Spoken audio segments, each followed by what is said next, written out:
Il-fondi Ewropej għas-7 snin li ġejjin se jkunu marbuta mas-saltna ta' dritt fil-pajjiżi membri u issa il-ballun jinsaf saqajn il-Kunsill Ewropew.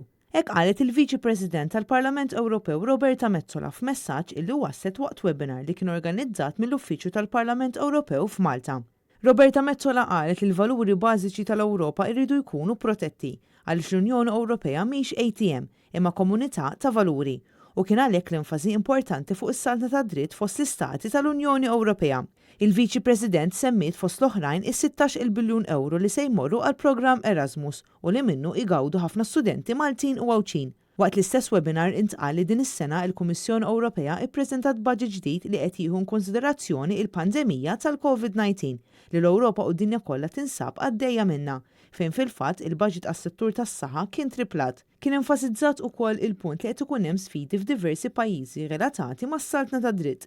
Apparti dan sfidi oħra huma relatati mal-ambjent u d-dinja diġitali.